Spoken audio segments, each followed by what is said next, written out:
I would like to talk to you about predictive phylogenomics, and this is particularly about how we use pathogen sequence data to look at epidemics. And I particularly want to focus on what can be a predictor and what the predictability might be. So suppose you actually want to predict some epidemics. Well, what you need to ask yourself is, well, what do you actually want to predict here? Because, you know, you might be talking about emergence into a new population, or you might be just talking about incursion of an existing thing into a new region. Are you talking about trying to predict what strain it's actually going to be, or what species might be affected? Or are you talking about, you know, kind of once the epidemic's going, are you talking about the size of the epidemic, timing of the peak, or maybe the timing of the return of seasonal epidemics? Excuse me. So to do these different questions, you might actually want to have different model types. And so, you know, the top two, the kind of time series models and maybe risk map models would be things that you would use with essentially case data. You know, is there a case here or not? However, you can also use sequence data.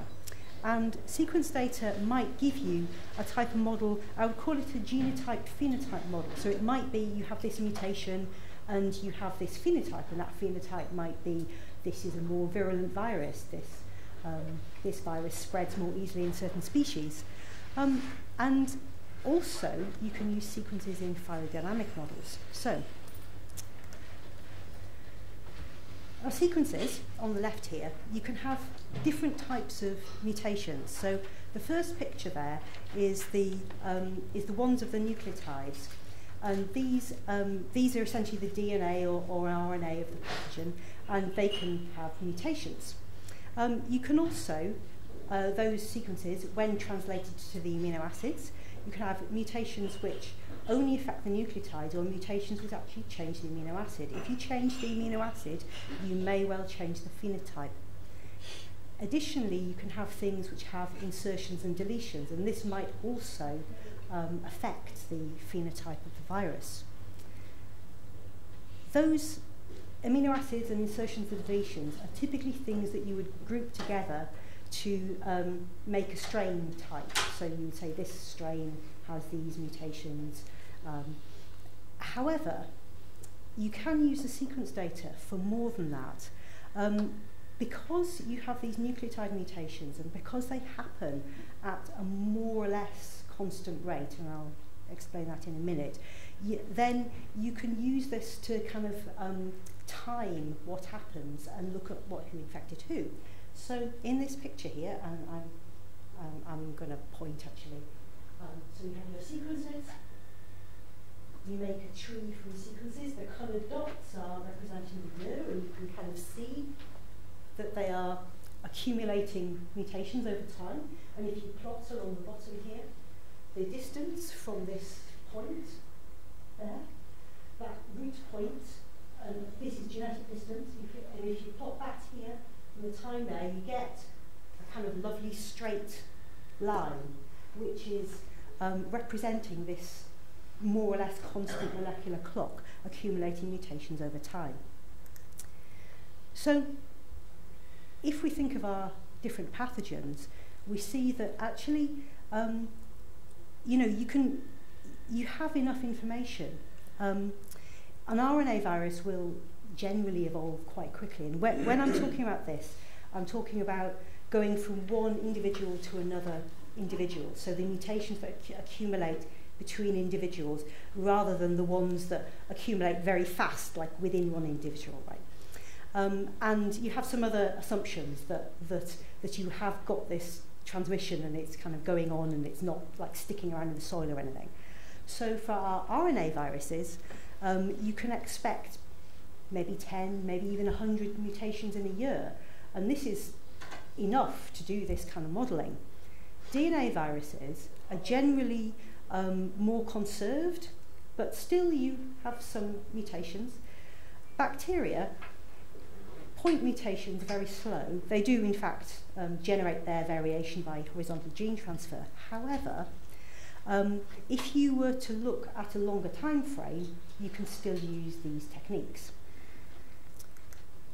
So, for pathogen phylogenomics, what you do is you use the sequences to make a tree. You use the tree with a molecular clock signal, but then you can also add on to that tree some traits, and those traits, they could be host type, they could also be location. And so because on the tree you're essentially saying this sequence is connected to, this sequence is connected to that sequence, you can actually draw the tree, if you were using location as traits, on a map. So this is actually the same tree as the one on the left, but it's spread out upon the map. You can kind of go further. Because you're looking at things happening in time and space, you can calculate rates. So there's a couple of ways you can do this. You can add traits, and these could be locations or they could be hosts, as discrete traits on the tree, as I showed here. And here we have A, B, C, D as our traits, and we calculate on the tree how quick it takes to go from A to B and B to C, considering that you have multiple measurements of these. And they come to a rate matrix showing A to B, B to C. The other thing you can do is if you're adding latitude and longitude, for example, as continuous traits, you can also estimate your rates of diffusion on the tree. You use this with actually literally a Brownian motion diffusion-like model. And so you can estimate these diffusion speeds. So if we look at avian influenza, so as an example, we've been looking at avian flu. There's about, we keep running new data sets. This data set I'm talking about is only going up to last year, right? And there's about 4,000 genomes from 2020 to 22. The thing about this is that this is highly pathogenic avian influenza, and it's normally, the subtype we have now is subtype H5N1. Previous, it was H5N8. And within this epidemic, actually, so the H5 part, that part stays the same, but the other segments, because it's a segmented virus, kind of swap around, right? So in this time period, you've had these other internal segments swapping around. They don't have their own particular labels, so we had to give them labels to describe that it was one changing with another. So we did that. We actually made some genetic distance clusters of the individual segments in 2% genetic distance clusters, and we made our own reassortment codes to sort of describe how these sort of substrains of H5N1 were different. We created a timescale tree from the H5 part. We included latitude and longitude as location traits. We included this reassortment code describing these different variants as a discrete trait. We plotted the tree in space and colored by a reassortment code. So this is only up to last year, and you can see this is a big splodge, right? It's a big global data set, and the red is like the first main reassortment code, R1, and then the other colours are going into other reassortment codes, and then you can see just kind of here there's some pale ones where we didn't have the full genome, so we couldn't give it a full reassortment code and the rest of it. And what you can see is that you're coming essentially from Europe. You can see it going over to North America. In North America, it actually mixes with other circulating low-pass strains in North America, makes all these other different variants. It comes down to Africa, it goes across to Asia. In fact, within that big patch in Europe, there's all sorts of complexity going on there as well. So, of course, this is just in space. You are, of course, doing it in time and space, which means that you can slice the tree and plot it as a movie. So those dots there, this is actually inference. This is not, there are samples in there, but the dots moving across are actually inference. This is what we've inferred. And so, like I said, you can see you've got the one reassortment, and then it goes over to North America, and it reassorts with other low other circulating low paths and makes all sorts of different variants. So, okay, so we have spreading patterns. What are the predictors of these spreading patterns? Why are they spreading like this? So it turns out, with your discrete trait rate matrix, you can say, well, what are the factors which, why is A to B that, that particular value? And you can use a phylogenetic generalized linear model to decompose that rate matrix into various predictor rate matrices.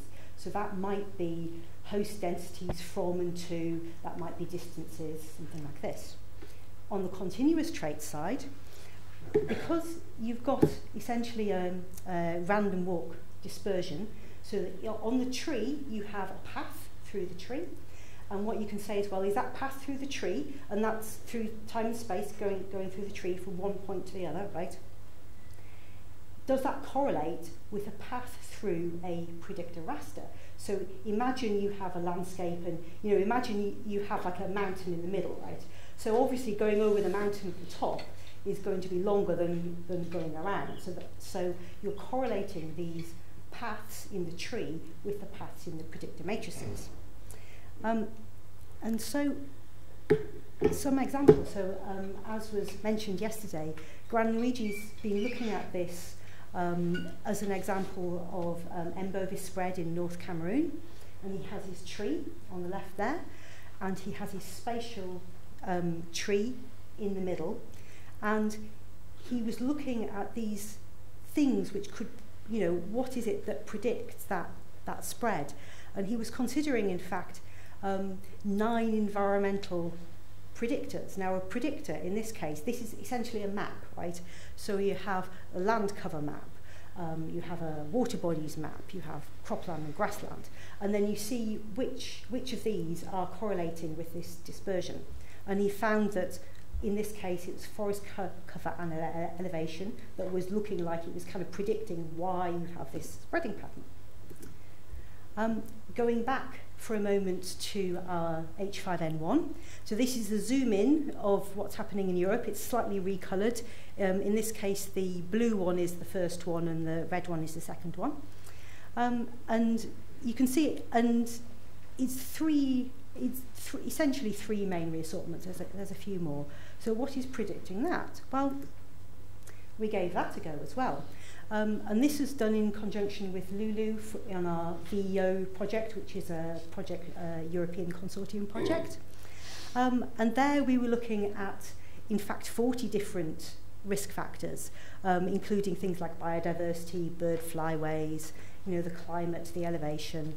And what we found, and this was on the data set that we were looking at, that the bird flu, you're looking at kind of what is driving it to circulate in an area and what is driving it towards an area.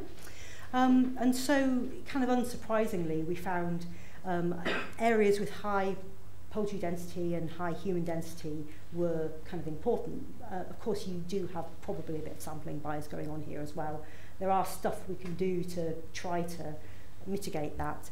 And of course, our other predictors were things like flyways, and vegetation and wetlands. And in fact, just at the bottom there as well, so just to note, so we've done this for avian flu, we've also been doing it for West Nile as well, and trying to compare the predictors between the avian flu and the West Nile. So, predictability. So what could happen next? Well, we have an idea of how it's spreading. We have an idea of where it is and how it's spreading. Do we have a good idea of how fit these new variants are? Turns out you can estimate this from the trees. And you can do this because what happens is the branching pattern of the phylogenetic trees is kind of indicating how quick you're kind of growing in that population. So we did that, and we found that there was this one clade at the time in the data it was just coming in that seemed to have a higher growth rate, and very specifically it seemed to have a higher growth rate in gulls. So now looking forward, so that was up to October last year. So now we have the data coming up to this summer. And yeah, we see that we've got this 3 main reassortments. This is the tree of only the UK sequences. The colours have all changed again as well. But indicated there is this one clade, which is this gulls cluster, which is kind of growing. And what it seems to be is this gulls cluster, it's actually acquired other segments from other circulating low paths. It's made it quite good within this. So now what it looks like you've got is this essentially patch of infection sitting in this gull population, circulating kind of essentially over the north, like the North Sea pretty much. And kind of what we're half expecting anyway is that, so this is carrying on over the summer, this is the oversummering, and then come autumn, it'll be all new antheriforms coming in again with potentially a different reassortment. So, just to mention briefly, to understand these things, especially when you're swapping these segments and how that's affecting the fitness in the population, under the FluMap project, we're also doing experimental measures. We're trying to correlate these two things together. So does the measurements you measure in the lab for how good this virus is that actually playing out in the population? And then finally to say you can begin to put this together. So you know where the infections are, you have an idea of how they're spreading around. If you integrate the experimental results, you actually have an idea of, even if they're new variants, like what their fitness might actually be. And so at this point, you can now start to think about doing some simulation models. And then to mention very quickly, we do have a simulation model. Our model, it's a stochastic individual-based model, but crucially what it does is it generates trees as it goes, because you're looking at which individual to which individual, and you make a tree.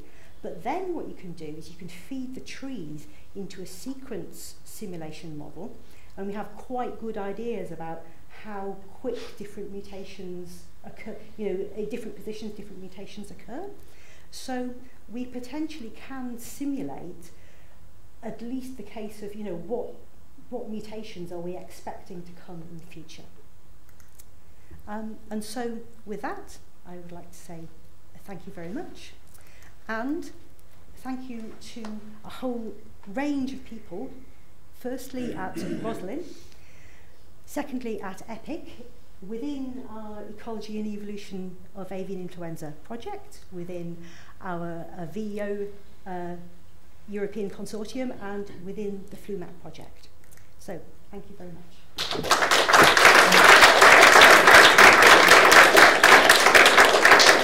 Thank you very much, Sam. It's just such a great example of how our understanding of the poultry epidemiology, providing the evidence to actually show how intimately related it is to the epidemiology in the wild bird population. Otherwise, we would be guessing.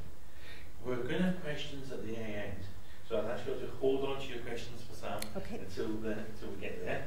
And the next speaker, which I write up, that's right, is Glenn Marion. He's trying to keep my heart really early on, right? I was inspired by the minister yesterday. Yes, so Professor Glenn Marion is my colleague from Biomathematics and Statistics Scotland, so he's feeling really cool about stressing me out. So basically there, Glenn is head of research. He's got a visiting professorship at Struck. The focus of his research is mathematical modelling, with a particular emphasis on statistical problems in choosing, fitting and interpreting models. So much of his work is actually on statistical inference for process models. We're trying to basically parameterize models, make predictions and test hypotheses. So the applications of this work have been in pharmacodynamics, spatial disease risk in small or ongoing epidemics, host genetic effects from epidemic data. Gabriella might be interested in talking to him later. And estimating demography and disease dynamics for capture market capture data. He's also interested in complex systems and how to use large-scale system models to answer important policy questions. So he's going to cover both of those bases in this talk. Thanks, Ian. Thanks very much, Ian. Okay, so yeah, thanks for the invitation to talk. And so yeah, my talk today, trees and forest. Sam wondered whether I was going to talk about phylogenetic trees and random forests, but I'm not. So it's basically, are we missing the trees for the forest is the sort of inspiration for that. And so my talk is in 2 parts. I'm going to talk about using models to quantify epidemics, and then using models to think about how we might develop systemic control. Okay, so in terms of using models to quantify epidemics, I'm interested in using, with a number of colleagues, at least 2 of whom are in the audience, Chris and Stephen, in terms to use statistical methods to quantify epidemic processes using the kind of system type models simulation type models that Sam was talking about at the very end there. So what do I mean by that? So I find it really hard when I can't see the screen, but anyway. So by epidemic models, I'm not talking about the sorts of models that try and identify risk factors for sort of, I don't know, something like Alzheimer's or something like that. I'm talking about disease transmission models, which I guess we're all familiar with here. And in particular, I'm talking about things like these compartmental models where you split the population up and you say each individual in the population can be ascribed to different disease states, so susceptible, infected, and recovered. And often recovered means detected and possibly removed from the population. And then I'm interested in the processes of transmission and then disease progression within individuals once they acquire infection. And in terms of data, typically we're thinking about things like, when individuals are detected, so when they enter this R state, or possibly through tests, you might know something about when they enter this I state, but with quite a lot of uncertainty. We talk about inference because that sort of data gives us a very partial understanding of what's going on, a very partial picture of what's going on. And we need to infer the missing elements of that, and we do that by combining this sort of data with models using statistical methods. And one of the key parts of that is this Bayesian approach, where we can use prior information. So, for example, if we know something about how long it takes to show symptoms, then we can incorporate that into the analysis. And then these computational statistical methods allow us to sort of fill in these gaps. Right? So this is to give you some sort of intuition. And the pictures I'm showing here are using the software that Stephen mentioned yesterday that was developed by Chris Pooley to simulate and also do inference for these problems. So we can imagine if we simulate an SIR model, we start off with, I'm going to come over here. We start off with most of the individuals susceptible, and maybe you introduce 1 infected individuals, and that leads to this classic sort of epidemic curve. If we observe this very, very frequently, we can sort of translate that into more or less information about when each of these events happens. Okay? But in reality, we observe much less frequently than that, so we get a much noisier picture, much more uncertain picture. And so, for example, if we only observe this when the detections happen, we get a curve like this, which tells us something. We want to infer everything about the epidemic from that kind of curve, effectively. An alternative way of thinking about that is that we know the number of recovered individuals or detected individuals at various points in time, maybe every week. And from that, we can use these statistical methods to estimate when all the infections happen, but with some uncertainty represented by these kind of shadowy curves. Here. So that's just to give you a sort of rough intuition if you are not familiar with these methods. So what I want to do next is just talk through some of the advantages of using these methods and what sorts of things we can do, particularly that are relevant to EPIC type activities. So the first thing is that these kind of methods allow you to estimate things that would be really difficult to actually go out and measure. I mean, it's not to say some of these things you could actually go out and measure, but they'd be very costly, and sometimes they're just not really possible. So one example I'm showing here is we applied an SIR model to a spatial HPI, highly pathogenic avian influenza outbreak in Iowa in the States. And we're assuming that the distance between farms, the transmission between farms decays with distance.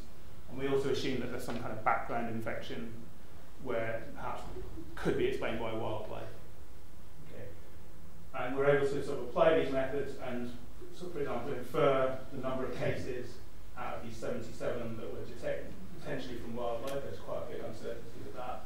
But interestingly, we're also able to estimate the time to detection, which would be hard to do in reality because you don't know when farms actually become infected. And this was corroborated by sort of more detailed analysis of within-farm mortality. So these kind of spatial models you can also use to inform control. So, for example, if you fit these models and then run them forwards in time, you can produce kind of risk maps like this, which show the risk of infection in the future, and you can use that to target control. Another area that we're interested in, and this is work led by Chris, where we wanted to apply these sort of methods to COVID data, but that's at a national scale, it's very large data sets. And so this required one new method to speed up this inference, which is very intense because you're trying to fill in a lot of missing gaps. I haven't got time to go into detail about this. I can talk to people about this later if you want. But basically, we were able to apply these methods to multiple data types. So, for example, the PCR survey, the seroprevalence survey, and various case reports and hospitalizations and deaths. And then you can use that to reconstruct the epidemic. So you can use that to reconstruct, say, RT over time and look at how that relates to different intervention points. And interestingly, you can also use that to infer things that other people haven't inferred before. So most of the epidemic models in COVID used kind of contact, so age-related contacts. That's how, say, young individuals contact old individuals and vice versa. You can use that. Most models used pre-pandemic estimates of these quantities. So the most recent was actually the BBC pandemic, but there was a much earlier one which is more widely used. And what we were able to show is using this kind of epidemic data, we're able to actually reconstruct what this contact rate should have been during the epidemic. Okay. So some other work that Chris also did was to, another thing that you can do with these sort of models is to think about what this underlying structure should be, so what the disease dynamics should be. And we applied this to sort of some data from Winchester Park on bovine TB, and we found that the best supported model was this model, which basically has this dormant state, which is non-infectious, and in which the infection lies dormant for a very large fraction of a badger's lifetime. So, badgers live around about 10 years, and so it's a good fraction of that. And we're also then able to use simulation modelling based on these estimates to show that we reckon around about 12% of the population should be in that state. Okay, and then this slide relates to what Sam was talking about, and I think this is a big challenge for this type of modelling, is to incorporate the phylogenetics into this sort of modelling. So the idea would be that without any phylogenetics, we're able to estimate something about who infected who and what time infections occurred. But obviously what Sam showed earlier is that there's a huge amount of information in phylogenetic data, and so we have done some work on methods to incorporate that sort of understanding and the sort of molecular clock that Sam mentioned into these sorts of models. And what we find is that it can, in some cases, improve our inference quite a lot. And I think probably the sort of interesting case, which I think you also mentioned, was in bacterial populations where the mutation rate is slow, there might be more benefit to combining these two sources of information. So that's something we're currently working on with Roland, Kay, and Anthony Wood at Roslin in a project which is just getting going. Okay, so then finally, there's still lots of stuff to do here. We have big challenges with using different sorts of data. We have big challenges with trying to scale things up. So, as mentioned already, Chris is developing this software package which tries to incorporate a lot of the methods that have been developed into one place so that other people who aren't experts in coding can use this. We're also still continuing to develop new methods. And one area that's interesting that Stephen mentioned yesterday was this idea of trying to sort of extend these methods to cases where, for example, in space we don't know where the at-risk population is. Okay, I thought that was going to take me a lot longer than that. That's good. So this brings me on to the second part of the talk, which is much more speculative and much less backed up with work that we've done. But the idea here is to think about, well, it's sort of inspired by two elements. So the first one was mentioned by Harriet and Lisa yesterday, that, for example, we find that we never seem to be in a sort of peacetime situation. We're constantly dealing with outbreaks, and we are having to deal with multiple pathogens at the same time. So this idea of how on earth can we cope, everything everywhere all at once. And then also, are we actually missing opportunities to embed thinking about control much more deeply into how we do things? So could these approaches then lead to things which are very general, effective, and also low cost? I mean, you could argue this is Boris Johnson's cakeism, but there may be good things that we can get out of this sort of approach. And so that's the title of the talk is comes from are we missing the forest for the trees by focusing on individual diseases all the time? And then so I guess this relates to Matthew's question yesterday about what is One Health. I think that for me at least, I think the focus is less on what is it One Health or not, but trying to focus more on the system, which is what he talked about yesterday. So this is just a start, and this is really just to try and get discussion going. Right? So this is my take on it at the moment. So one observation is that a lot of our disease control is basically complicated by the fact that we're trying to reduce contacts between infectious and we're often trying to reduce contacts between infectious and susceptible individuals, or at least reduce the probability of contact when that happens. But those contacts are often processes that are inherently valuable, like social contacts or trade. And so if we try and restrict those, we're going to get a lot of kickback from society at large about, or particular individuals involved, in terms of trying to limit the time in which we have those. So for example, a movement ban, a standstill, can only be a very temporary thing. But on the other hand, it does show that those kind of controls are effective. So a sort of systems-based approach in my ideal utopia, at least, would basically allow us to sort of square that circle and find controls which would minimise the disruption but maximise the impact. And also a focus on this sort of idea of contact maybe allows us to look at multiple diseases at once. So when I talk about contact process, I mean some mechanism that leads to disease transmission opportunity, but is driven by some underlying social or sort of trade purpose. And then if we could construct mechanistic models of this, we could then use that to develop ideas about how we might effect control better. And you'd also hope that these methods would allow us to identify, avoid these law of unintended consequences. So, identify interventions that inadvertently lead to the increase of disease. So examples of that are things like the perturbation affecting badgers, where culling badgers actually led to increase in transmission, and also less severely perhaps, but in COVID we saw that compensatory behaviour led to people to avoid restrictions, and that didn't necessarily increase transmission overall, but maybe reduce the effectiveness of those methods, the control methods that were introduced. So to try and demonstrate that this isn't just all talk, I just want to talk a little bit about a model which I think embodies some of these principles. So in the last few years we've been trying to develop generative models of cattle trade between farms. And what I mean by generative is that rather than just replaying the tape of who traded with who, we're actually trying to create a model which represents the trading behaviour, and we can then do experiments on that.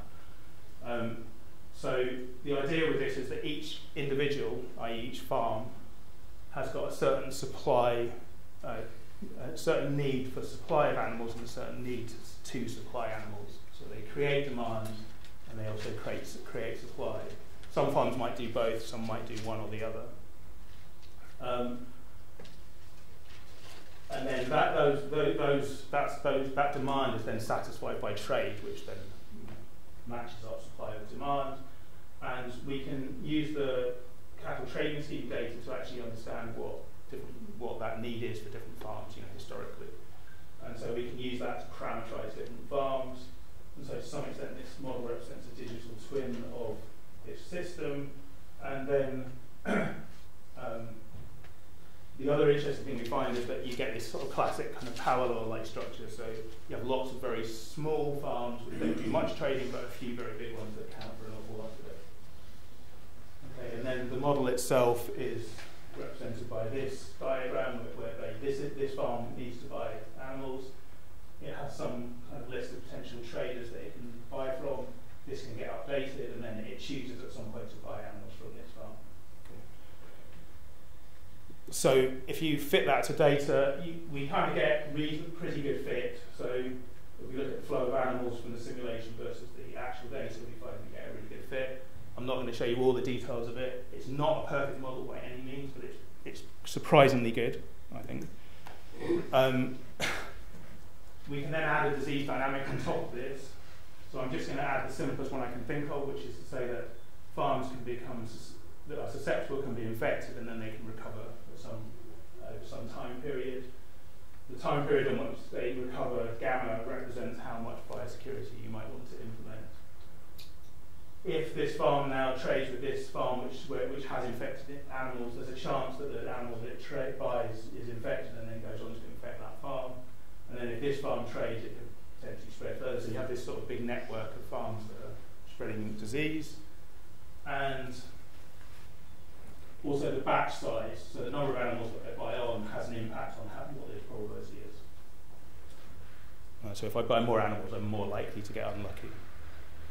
And then we can use this to think about things like what would happen if we increase biosecurity, increase gamma. If we did test and cull on trading, so if I detect this animal is infected, I could get rid of it and decide not to buy it. Who pays for that is another question, which is interesting. And we could also think about, are there ways we can manipulate the trade patterns to reduce overall disease spread? And the answer is kind of yes, but it's kind of more complicated than previous models have shown. So for example, one thing you can do is manipulate the batch size, so you can try and increase the batch size, and that reduces the overall number of trades. But the nice thing about that is that it keeps the flow of animals constant.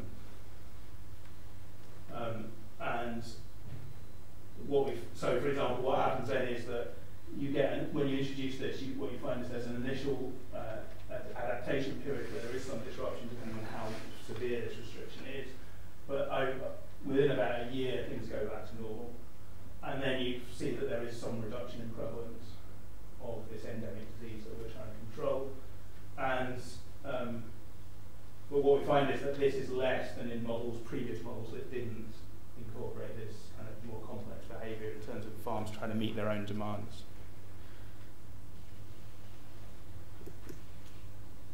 Okay, but so perhaps more interesting, what we find is that we combine these controls with others. If we combine this trading type control with more standard controls like biosecurity or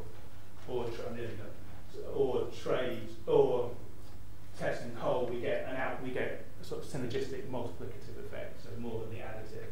And we also find that you can look at the distribution of farms and target the largest farms and get disproportionate effects. So as I say, this is all just a start. My claim is that for discussion, we can use these type of models to think about control. We can think about multiple pathogens, which we're currently just starting to do. We can think about equity, so we can think about this distribution and try and target those individuals that are most able to cope with that. And there's various other things that we can look at in terms of things like risk-based trading, which is showing some promise for this system. But the more general messages, I think, are, one, we can move this beyond just this static situation and think about adaptation of the system. So, for example, using livestock improvement and how that changes the resilience of the system. And we can also think about how we might introduce these measures over time and how, for example, health schemes may grow over time and how there may be, and what we're finding is that there's an initial cost to joining these schemes, but when they get to a certain size that they have benefits that outweigh those costs. And so we might need help getting over that hump. Okay, that's me.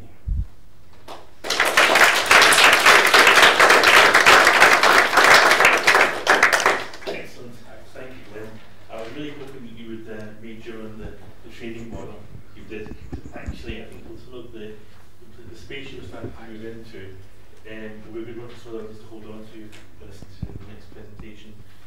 how we actually use some of these models.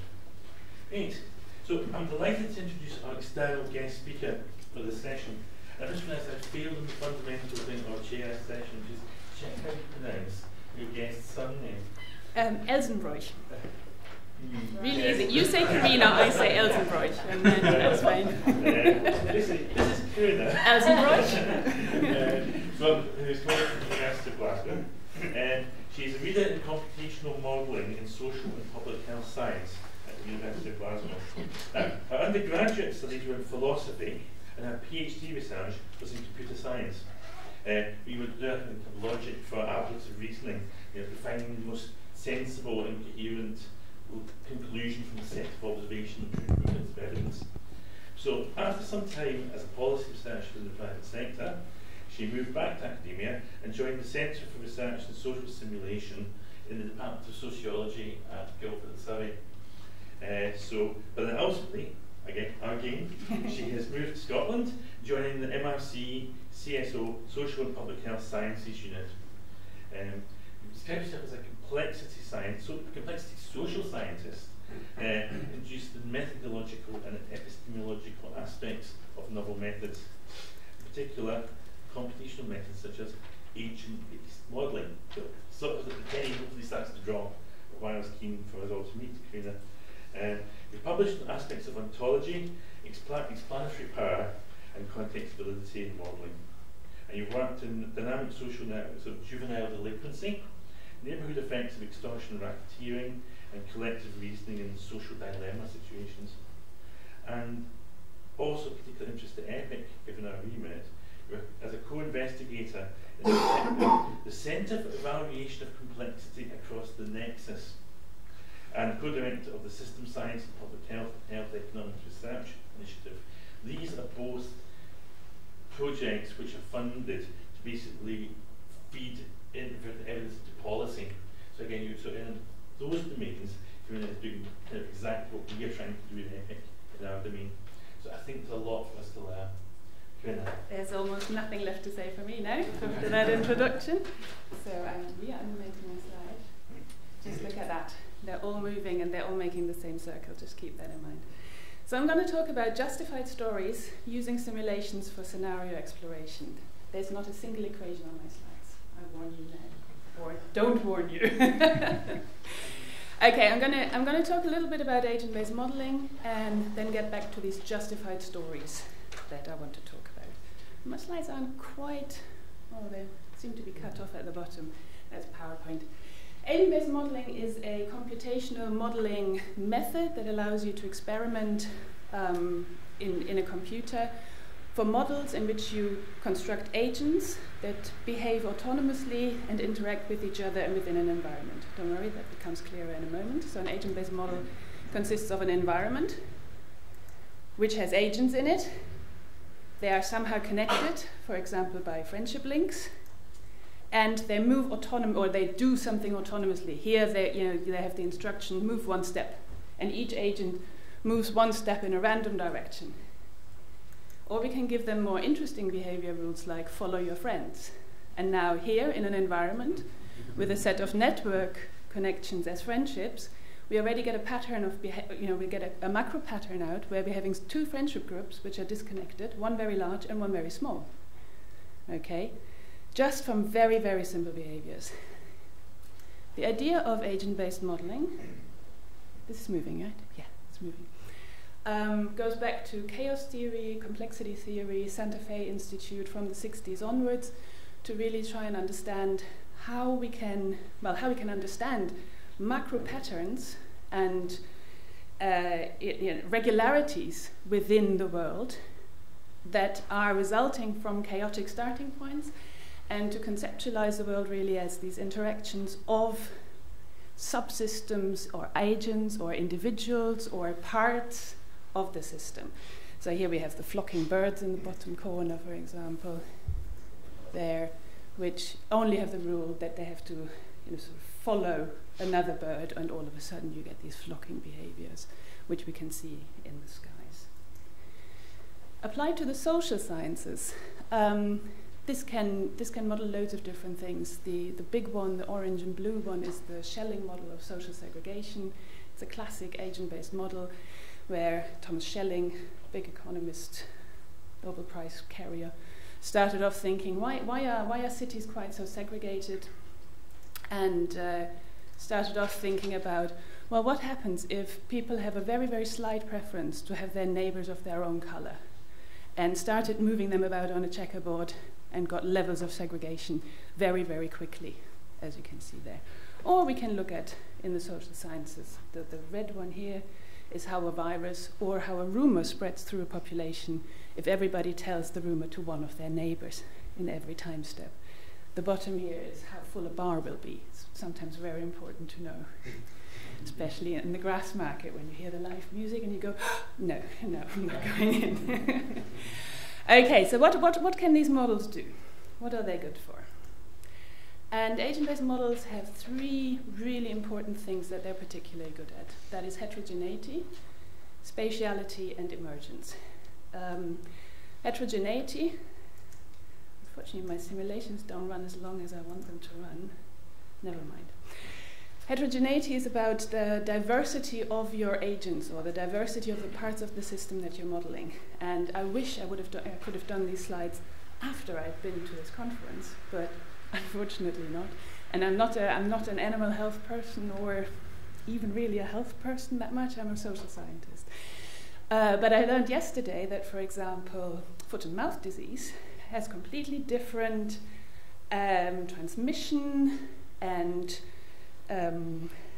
infection profiles for different kinds of animals. So for cows, sheep, and pigs, that's completely different. So you have a diversity that you should be able to model. It's not just animal and foot and mouth. So heterogeneity is about this kind of diversity where you have relevant differences between parts that you need to represent. Spatiality, very, very simple. Could be geography, could be a network. Yesterday we had the idea that the path from one farm to from farm A to farm B could be different from B to A, that there could be a different length, for example, in the path, if it's all one-way streets. I don't know. And spatiality can also be about resources in the environment or something like that, okay? So you can model the space in which things happen. It could even just be proximity of agents, right? So that an infection can actually happen. And emergence is this idea of a macro pattern, that results from the interactions at the micro level, where something comes about that cannot apply to the individuals at the micro level. And my example is always a traffic jam. There is no one-car traffic jam, right? You need a lot of cars for a traffic jam, or well, a few cars at least for a traffic jam. Okay, so that's the very quick overview of agent-based modeling. Let's look at a couple of models in particular. And the first one I want to look at is a model of the English housing market. Keep English in mind. England and Wales, to be fair, probably. So the housing market consists of buyers and sellers and houses, because they have to exchange something, and estate agents who sort of work as mediators between buyers and sellers, and they value the houses and stuff like that. And we have some macro patterns within the housing market, like more expensive and cheaper areas. We have some macroeconomic things about housing markets.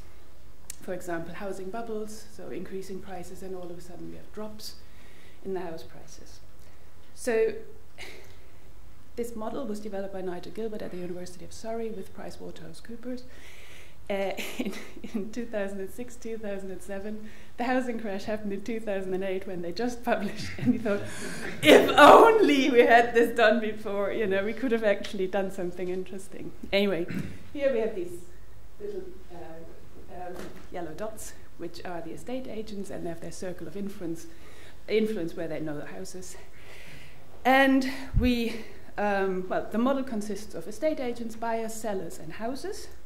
Houses are initially randomly allocated across the environment, right? So each of the red dots there is a house. The darker colors are more expensive.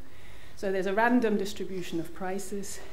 And we can run this model, and the first thing we're getting is that we're getting the emergence of more expensive and cheaper areas, just through the interactions between estate agents, buyers, and sellers. So the blue bits in the middle are more expensive, and the orange bits are cheaper. So we have a really nice agent-based model where we have agents, estate agents, interacting with buyers and sellers. So we have these micro-interactions at the agent level. We have the houses that are being sold and that are located in space. So we're getting the spatial element. But one important aspect of the housing market is, of course, money, because we're not talking about cash buyers, but we're talking about huge financial transactions which have, incur mortgages and interest rates and affordability and have to take into account income distributions and stuff like that. So within the model of the housing market, we need to model some relevant bits of the macroeconomy. And this is the full interface of this housing market model. In the top corner, you can see the macroeconomy stuff that's important, like inflation and interest rates, etc. Then we have some stuff about the buyers, like income distribution, affordability, all of these kinds of things. And at the bottom, we have some stuff about the houses. And as I said before, we get this wonderful emergence of more expensive and cheaper areas. But that's, of course, not enough, right? That's nice, getting something nice and emergent. But the model can do a bit more. And what it can do is it can recreate some of the macroeconomic features of the housing market as well. And this one is a particularly interesting one, which is a particular bit about the crash, the credit crunch or the financial crash in 2008, which had, so before 2008 you could get 100% mortgages, or 120% even, so 100% mortgages. This is how the model ran up to here. And the credit crunch meant that banks had to keep a lot more of their capital, right? So they couldn't give these really high mortgages anymore. They had to drop the loan-to-value ratio. And if you drop the loan-to-value ratio in the model to 60% or 80%, something like that, I think here it was 60%, you're getting a massive house price crash. And then you're getting a little dip, and it's going up again, and then it's going down again. Now, the blue bit is the model data. The red curve is the actual housing data from the Financial Times post-2008 and the loan-to-value ratio change. It recreates very nicely the pattern that is resulting from a loan-to-value ratio change. But I'm not telling you, and this is why it's a superb model. No, it's a superb model because it helps us explain why that dip happens. And the reason why that dip happens is what you can see in the circle down here. This shows you how long a house is on the market. Now, estate agents, what they do is they want you to sell the house with them. They give you the highest possible price that you can reach. But if the house doesn't sell, they go, I think the market is changing. We have to put your house, we have to reduce the price a little bit. And they do that incrementally, month by month by month. So the longer a house is on the market, the more the price drops. There, all of a sudden, because of the loan-to-value ratio change, the houses stay on the market a lot longer, and the prices reduce overall. Now, I said a model of the English housing market, okay? This doesn't look like England. It doesn't even look like any part of England. Why is it the English housing market? And this is something, I don't know how many international people are here. When I tell this to German people, I'm German by origin, they go, what do English people do? I don't understand. And what English people do, of course, is they have a housing ladder. They get their first flat when they're in their mid-20s and they have a little bit of money, and then they sell this 5 years later when they've accumulated some equity, and they buy the terraced house, and then they buy the semi-detached house, and then they buy the detached house. At least that's how it used to work, right? Not anymore, but the housing ladder is a really integral idea, and that you're buying a house to sell it again and buy another house. In Germany, you buy a house, and that's it. You stay there forever. I'm not joking.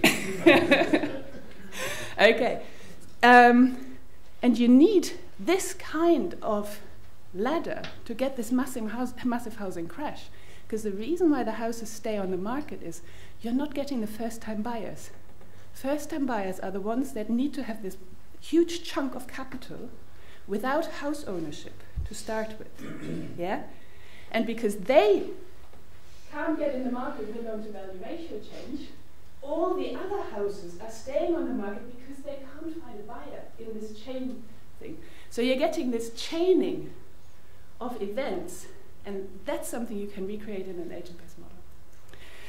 Okay, so models seem to be quite kind of cool. You can look at some policy, like a loan-to-value ratio change, and the effects of what might happen with that.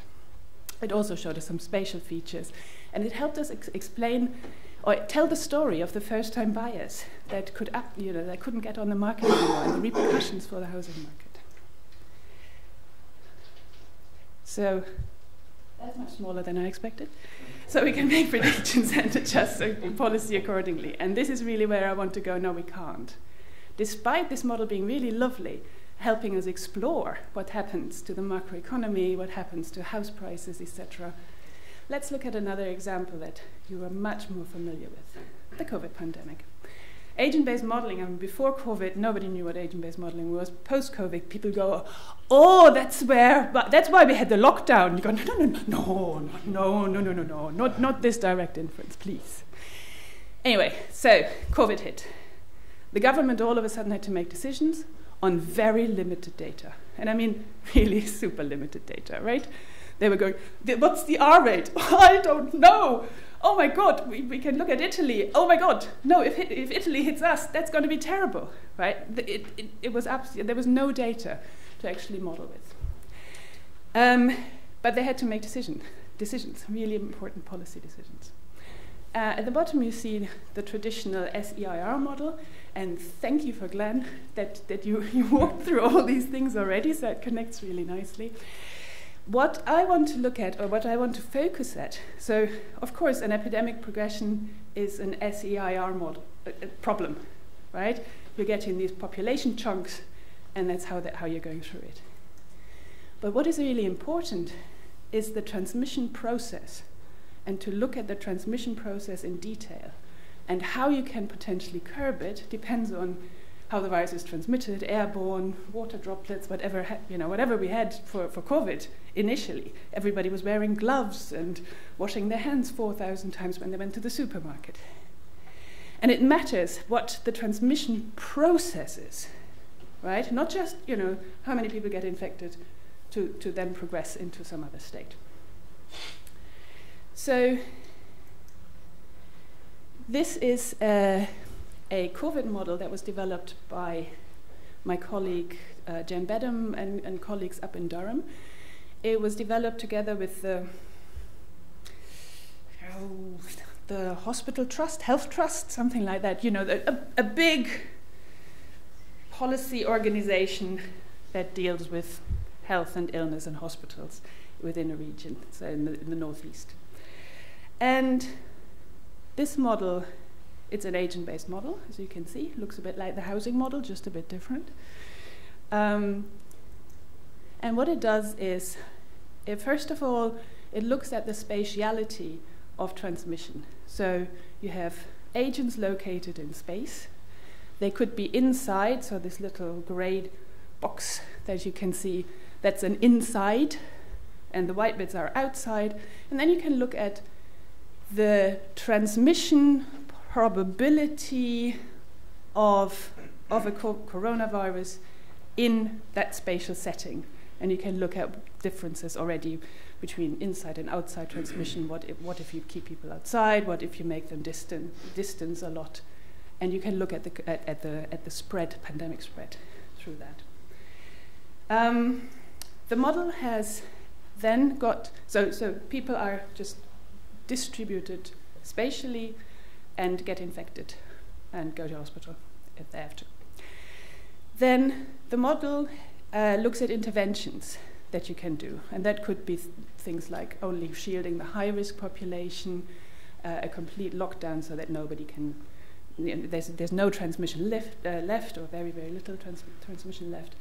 We can look at self-isolation when symptomatic, self-isolation when tested, the effectiveness of test and trace, by giving these agents the task to, oh no, I now have COVID, I stay at home. And they just do this in the model. They have a place where they go when they have to stay at home, and they're taken out of the transmission progression, for example. And the outputs of the model are the epidemic curve, of course, that's what we're interested in, but also things like hospitalization rates, the numbers of beds that were needed, because that's why the Northeast Health Board wanted this model, to plan a little bit better what was coming towards them, and the number of deaths. Now, this looks, again, like a really cool model where you can make wonderful predictions about hospitalization rates and the numbers of beds that will be needed. And it was used in that way, to some extent, within a forecast time of a few days, maybe a week. But that's really not the important bit about the model. What is important about these kinds of models, and in particular for this one, for example, is, for example, to look at the differences of an intervention of taking somebody out symptomatically, because they have 2 or 3 days behind them where they could have infected, taking somebody out at the point of testing, asymptomatic testing, if you're getting them then, and you can look at the population effects of that difference. What you also get is, you're taking that one person out of the epidemic spread, but at that point you're also reducing overall activity a little bit. Every person that is taken out is not just a carrier, but also part of the activity levels. Does that make sense? So if suddenly 10% of the people are self-isolating, then you have 10% less activity, even if they're not necessarily carriers. Yeah? So you're getting 2 things. You're getting the individual response and infection, and you're getting the overall reduction at the population level. And it's these things that you can start exploring with the kind of models. Okay, so as I said, it seemed like we can predict what intervention or macroeconomic policies will do to the housing market, and it seems we can predict what interventions will do to the epidemic curve. But I want to stick to the terminology of justified stories rather than prediction, because these models are models of complex systems, and thus they're inherently uncertain. They're inherently, we put the boundary around of what we're modeling and how people will behave. We're putting all these things in the model, and the reality could be very different. That doesn't mean they're useless. I just think they're not very good at predicting what will happen. The terminology of justified stories. It should say justified stories, but there. Sorry for that. PowerPoint always, I use a Mac, and PowerPoint always messes everything up. For those of you who know the Just So stories, I had a very long discussion with Jennifer Badham, who coined the term justified stories, and I hated it. For me, it just sounded like Just So stories, that you're just telling these Just So stories. But she insisted that justified stories was exactly the terminology we need. So I've come round. It's a bit difficult to say it, but yes, I've come around to justified stories. And this publication is by Jennifer and me, and it's called Negotiating a Future That Is Not Like the Past. And it really focuses on this idea that agent-based models are very different from data models. They are trying to model these processes, and they're trying to make us understand change and what could change if something changes, and thus explore a future that we don't know anything about. Okay? The terminology of justified stories comes from stories. So the story of the first-time buyers I told you, the story of the one person who started self-isolating symptomatically versus asymptomatic testing. It tells you sequences of events that come about at the micro level and also at the macro level, where all of a sudden the house prices fall because you can't find your first-time buyers. So it tells stories, but they're not just so stories. They are justified stories because they are linked to data, they are linked to experience, they are linked to stuff we know about the world. And hence they're justified in that sense. They're grounded in data, in experience, in how we understand the processes that are going on to be. So why it matters whether we think of these models as predictive or as justified stories is because our interaction with them will be completely different. If we think of them as predictive, a policymaker or we will think they are direct decision support. What does the model say? Oh, no, I can't do that then. Or I must do that. But that is not how models work. Models give you a range of possibilities, and they help you explore this range of possibilities. So they help you understand what might be happening in the world, especially these kinds of process models like agent-based models. They help you to understand extreme situations. They help you understand the assumptions that you're putting in, because you might show somebody the model and they say, this doesn't make sense to me at all. And you go, oh, I assumed that everybody would stay at home and adhere to restrictions. And you go, yeah, really, that's a really weird assumption. Okay, but they help you to communicate your assumptions and test them in the face of modeling results. And I think what the most important point of these models is that you can play around with them. And by playing around with them, by saying, what if I put a lockdown in here? And what if I put a mask restriction in here? And what if I lift a lockdown there? It gives you an experience in silico of the dynamics of the epidemic as it could roll out that you can't get as a human being because you don't live through that many pandemics, right? So it gives you a handle on thinking about, this is what happens when I lock down too late. There's just too much spread already, and I can't control it anymore. And that's why 2 days might matter, right? Things like that. So they hone your sensibilities, your ideas about it. Okay. So it's not just semantics, the idea of justified stories versus prediction. It really is about a different interaction with a simulation model, with a process model, because you're going to look at comparing different scenarios and just looking at, now I understand the differences within these scenarios. They can show you differences within a scenario, different simulation runs, even though it's the same scenario, just because of very slight differences in the initial settings will give you slightly different curves. Okay? And they also help you to understand the simulation relationship with data. You get a simulation path here, and it will be adjusted to real-life data. So, for example, in this model, all of a sudden Omicron came, and they had to redo the model because the virus had changed. Vaccinations came, and everything changed because the susceptibility rate was different. Okay. But so there's a relationship, the justified bit of the story, and the relationship to data. Okay. So should everybody do ABM after this? No, of course not. But I have to say, listening to talks yesterday, I have a lot of ideas about ABM for a lot of things that people have talked about, and I think there's a lot of really cool stuff about the heterogeneity, about spatiality, and looking at the spread of animal diseases. If you have a problem thinking about who your agents might be, like who your individuals that are interacting might be, agent-based modeling is definitely not your friend. You might do something like system dynamics modeling. And Ian kindly forwarded me the scenario exploration work that EPIC has been doing.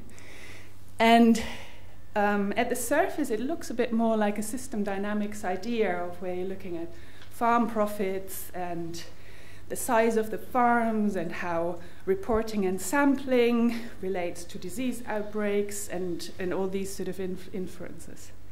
But immediately, my first reaction was, that should say spatial element in the middle of the green circle. There's a spatial element in this, right? The farms where they are located and the disease outbreaks, there's a spatial question, a geographical question about this. And of course, we have huge heterogeneity. Size of farms is already a heterogeneous heterogeneity indicator. Reporting and sampling, is there something in the size of farm that makes them report differently? And immediately you're getting into these sort of behaviors of different agents within your system that you can model. Now, these slides were submitted before yesterday, and chronic wasting disease was mentioned. I was so excited because that was the model that I had chosen to show. This is an agent-based model of chronic wasting disease in Michigan, and why it's interesting is, so this is all about Michigan, but it has a scenario thing, or you can choose between 6 scenarios, but they're all scenarios within Michigan. So they're very finely grained geographical differences over which they're exploring chronic wasting disease in deer. So just to show you, animal disease outbreaks and agent-based modelings can be great friends. Should everyone heed justified stories? Yes, I think people should heed justified stories. I find as soon as you're moving into anything to do with complexity science, right? So, I have no problem with prediction of data modeling, extrapolation from data. But once you're moving into the realm where you're saying we have massive changes, that you can't get those out of data because you're projecting, as a ceteris paribus, you're projecting, if the future is like our past, this is what will happen, or these repercussions will happen. But if you're saying there will be a massive change, then you don't know how far this change will go. And then it's about, these models help you to explore the repercussions of the change and how far it might go. So in particular for process modeling, and agent-based modeling is really modeling these processes. It's modeling the process of transmission. It's modeling the process of the intervention and how it might curb the transmission. For that kind of modeling, I think taking a justified stories approach in the back of your mind will help you to really communicate models better, and also to help people interact with them in a different way, because they will play around with them rather than, oracleize them. We're not building oracles, we're building models. Okay, summing up, agent-based models are really good to understand heterogeneity, spatiality, and emergence. That's where I started off with. But there is inherent uncertainty in the models. And it's not the kind of uncertainty that you have with data models. It's not this sort of nicely quantifiable uncertainty. Here we're talking about uncertainty because you have forgotten to put in a really important process, or you have completely misconstructed how people behave, or, it's that kind of fundamental misunderstanding of the world that you might have put in. And these moving circles are, of course, about that beautiful word of equifinality, of the different starting points leading to the same outcome, and that you just don't know which model describes, which model lies behind the phenomena that you can see. And that's me done. Thanks for listening.